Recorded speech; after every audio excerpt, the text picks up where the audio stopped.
Assalamualaikum warahmatullahi wabarakatuh. Hai teman-teman di channel Situs Edukasi. Ya, kali ini kita update lagi soal karena berhubung tinggal beberapa bulan aja kita akan menghadapi seleksi P3K yang insya Allah akan diadakan pada bulan April. Yaps, pada kali ini kita akan membahas soal P3K kompetensi teknis guru SD. Buat teman-teman yang belum mempelajari juga soal skolastik, soal manajerial, wawancara, silahkan cek di playlist. Sudah kami bahas semuanya di sana, sangat lengkap banget. Teman-teman bisa pelajari karena sangat cocok buat teman-teman yang pemula, buat teman-teman yang orang tua yang sudah di umur yang sudah menua-nua untuk belajar di channel ini. Oke, ini merupakan soal yang kami dapatkan dari vendor-vendor dan nanti kami akan bagikan soalnya di akhir video. Maka dari itu jangan sampai skip videonya, tonton sampai selesai sambil kita belajar dan semoga ada keberkahan dan semoga bermanfaat juga di dalam video ini sebagai amal jariah kita bersama. Oke, langsung aja kita next ke pembahasan soal nomor 1. Kesadaran hukum bagi warga negara sangat diperlukan dalam upaya pemerintahan demi keberhasilan pembangunan nasional. Hal ini bertujuan untuk A.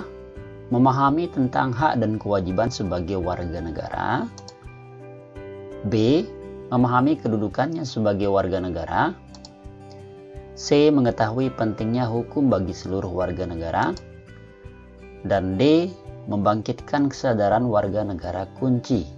Ya, warga negara gitu. Ini tidak termasuk.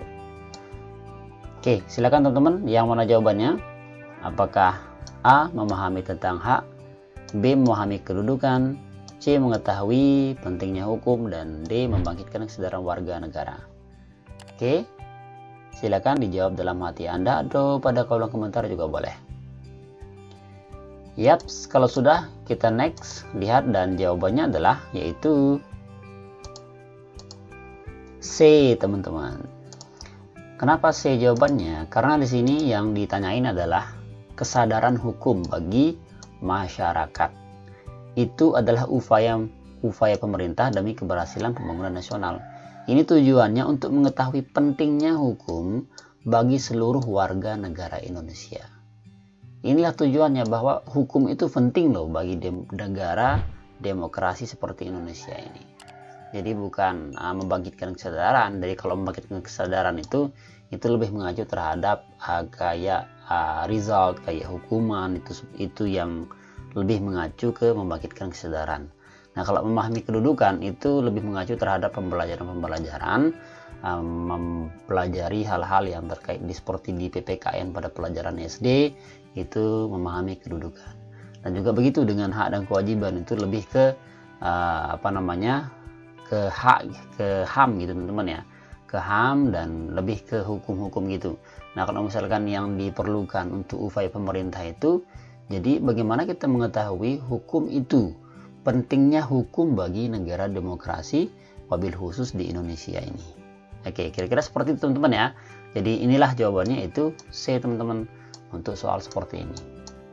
Oke, next kita lanjut ke soal nomor 2. Salah satu kegunaan mempelajari keragamaan sejarah Indonesia adalah memahami aturan hukum mengenai ekonomi kerakyatan. Keterkaitan antara Konstitusi Undang-Undang 1945 dengan ekonomi kerakyatan terletak pada, ini sejarah teman-teman ya. Oke. A. Adanya orientasi kerakyatan yang sangat kuat di antara keduanya. B. Kemandirian masyarakat dalam mencapai kesejahteraan. C. Kesamaan visi dan misi dalam menghadapi globalisasi. D. Adanya penguasaan negara terhadap sektor usaha strategis. Yuk, yang mana nih?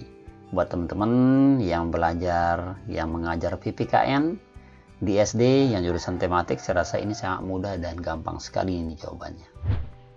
Oke, kalau begitu kita lihat bersama. Jawabannya adalah yaitu B.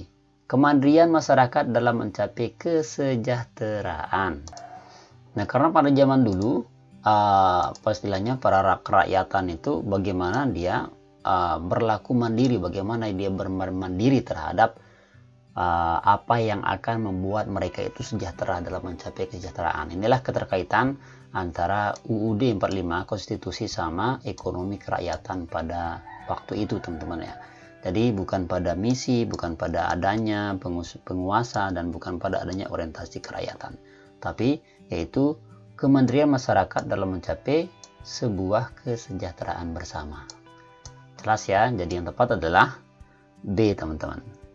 Oke, next kita lanjut ke soal nomor 3.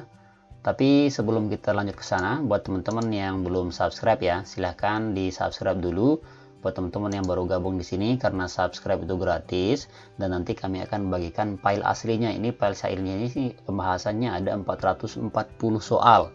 Ini terbaru 2021 yang diupdate kemarin pada bulan Maret, dan ini limited edition dan hanya saya bagikan di grup ini, teman-teman ya, di channel ini. Silakan teman-teman yang berminat langsung klik untuk chat WA kami langsung di sana, nanti langsung kami kirimkan untuk file aslinya. Tapi syaratnya jangan lupa subscribe dulu, like dan share teman-teman ya, baru kami kan, dan semoga ini bisa menjadi amal jariah kita bersama ketika banyak yang merasa terbantu dengan video ini.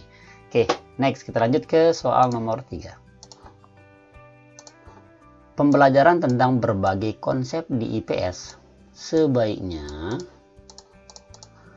A. merupakan kemampuan siswa dalam mendeskripsikan suatu konsep. B. diberikan dalam suatu konsep tertentu, bukan diterangkan tanpa kaitan dengan sesuatu. C. merupakan pemahaman makna denotatif dan istilah konsep tersebut. Dan D. langsung ditemakan oleh guru dan segera dicatat oleh siswa sehingga mudah diingat. Nah, ini sebagai konsep IPS itu sebaiknya gimana gitu teman-teman ya. Pembelajaran tentang berbagai konsep di IPS sebaiknya apakah A, B, C, atau D? Yaps, kita lihat bersama. Jawabannya adalah yaitu C. Ini merupakan pemahaman makna denotatif dan istilah konsep tersebut, teman-teman.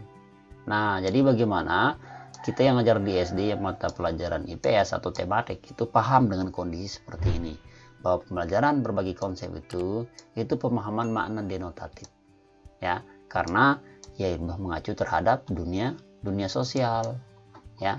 Konsep dalam denotatif pemahamannya bagi peserta didik itu sendiri. Oke, next kita lanjut ke soal nomor 4.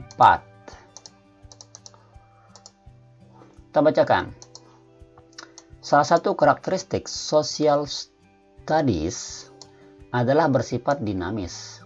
Artinya, A. selalu berubah sesuai dengan tingkat kajian pemanfaatannya. B. selalu berubah sesuai dengan tingkat perkembangan masyarakat. C. selalu berubah sesuai dengan kondisi iptek. D. selalu berubah sesuai dengan kondisi nilai interaksi. Ditanyain adalah social studies. Bagaimana nih karakternya? Dan sifatnya itu biasa dinamis. Dinamis itu apa sih? Oke, silakan kita lihat bersama. Jawabannya adalah yaitu B. Selalu berubah sesuai dengan tingkat perkembangan masyarakat. Kenapa jawabannya yang